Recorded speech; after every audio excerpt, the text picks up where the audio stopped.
पाण्याचं दान दिलं त्यानं वसाडाचं रान झालं जी.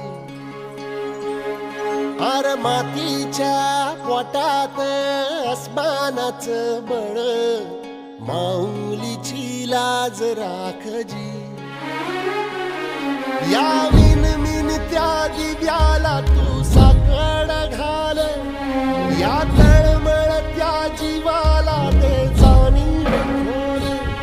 हे धग धगत्या इखाराला माईची ओल, या रख रखत्या भुईला दे घामाचं मोल. निंदनी पेरणी धरून जिंदगानी कुंब्याचं सार